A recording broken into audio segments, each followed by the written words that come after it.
ದಿನಕ್ಕೊಂದು ಕಥೆ ಜ್ಯೇಷ್ಠ ಸಂಪುಟ ಲೇಖಕಿ ಅನುಪಮಾ ನಿರಂಜನ. ಕಥೆ 1.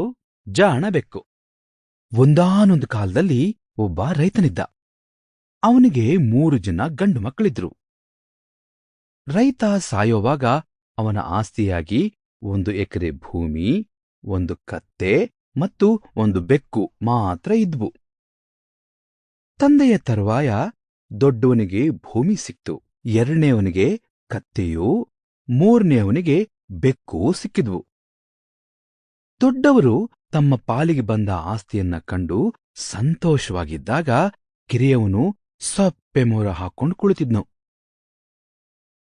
ಆಗ ಬೆಕ್ಕು ಅವನ ಹತ್ರ ಬಂದು ಹೇಳಿತು, ಯಜಮಾನ, ನಾನು ಹೇಳ್ದ ಹಾಗೆ ಕೇಳು, ನಿಂಗೆ ಒಳ್ಳೇದಾಗೋ ಹಾಗೆ ಮಾಡ್ತೀನಿ. ಬೆಕ್ಕು ಮಾತಾಡೋದನ್ನ ಕಂಡು ಅವನಿಗೆ ಆಶ್ಚರ್ಯ ಆಯಿತು. ಬೆಕ್ಕು, ನನಗೊಂದು ಜೊತೆ ಬೂಟುಗಳನ್ನು 1 ಚೀಲವನ್ನೂ ತಂದುಕೊಡು ಎಂದಾಗ ಕಿರಿಯವನು ಆ ವಸ್ತುಗಳನ್ನ ತಂದುಕೊಟ್ಟ. ಬೆಕ್ಕು ಕಾಡಿಗೆ ಹೋಗಿ 4 ಮೊಲಗಳನ್ನ ಹೆಳೆದು ತಂದಿತು. ಆ ಊರಿನ ರಾಜನ ಬಳಿಗೆ ಹೋಗಿ, ನನ್ನ ಒಡೆಯನಾದ ಅಮರಾವತಿ ರಾಜ ಈ ಉಡುಗೊರೆನ ನಿಮ್ಗೆ ಕಳಿಸಿದಾನೆ ಎಂದು ಹೇಳಿತು. ರಾಜ ಅವನ್ನ ಸಂತೋಷದಿಂದ ಸ್ವೀಕರಿಸಿದ. ಬೆಕ್ಕು ಆಗಾಗ್ಗೆ ಕಾಡಿನಿಂದ ಪ್ರಾಣಿಗಳನ್ನ ತಂದು ರಾಜನಿಗೆ ಕಾಣಿಕೆ ಕೊಡುತ್ತಿದ್ದಿತು. ಅದಕ್ಕೆ ಬದಲಾಗಿ ರಾಜ ಕೊಟ್ಟ ಉಡುಗೊರೆಗಳನ್ನ ಕಿರಿಯವನಿಗೆ ತಲುಪಿಸುತ್ತಿತ್ತು. ಒಂದು ದಿನ ಅದು ತನ್ನ ಯಜಮಾನಿಗೆ ಹೇಳಿತು, ರಾಜ ಮತ್ತು ರಾಜಕುಮಾರಿ ಇವತ್ತು ರಥದಲ್ಲಿ ಬರ್ತಾರೆ. ನೀನು ಆಗ ನದಿ ನೀರಿನಲ್ಲಿ ಸ್ನಾನ ಮಾಡ್ತಾ ಇರು. ಮುಂದಿನದನ್ನ ನಾನ್ ವ್ಯವಸ್ಥೆ ಮಾಡ್ತೀನಿ. ಕಿರಿಯವನು ಆಗಲಿ ಎಂದ.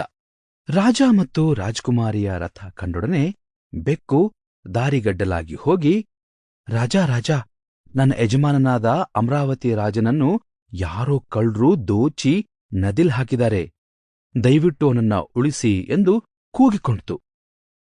ರಾಜನ ಸೇವಕರು ನದಿ ತೀರಕ್ಕೆ ಬಂದು ಕಿರಿಯವನನ್ನ ಮೇಲೆತ್ತಿ ರಾಜಕುಮಾರನ ಉಡುಪನ್ನು ಅವನಿಗೆ ಹಾಕಿ ರಾಜನ ಬಳಿಗೆ ಕೊಂಡೊಯ್ದರು.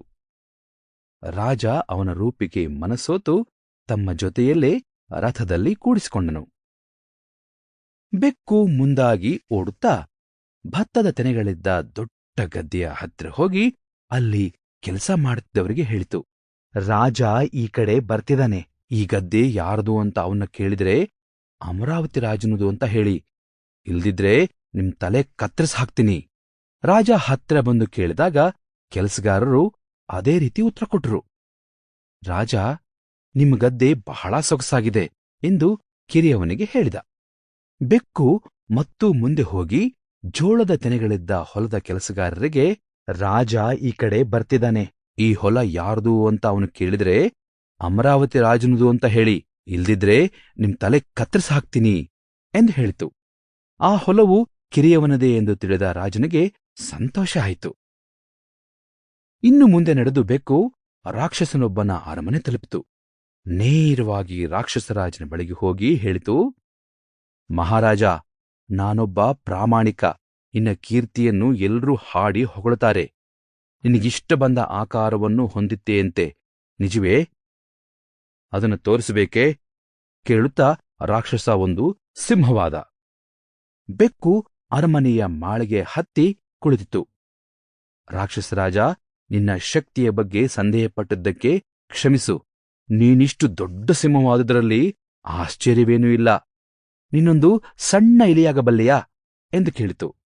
ರಾಕ್ಷಸ ಓಹೋ ಎನ್ನುತ್ತಾ ಸಣ್ಣ ಇಲಿಯಾದ. ಬೆಕ್ಕು ಚಂಗನೆ ಹಾರಿ ಅದನ್ನು ಹಿಡಿದು ತಿಂದಿತು.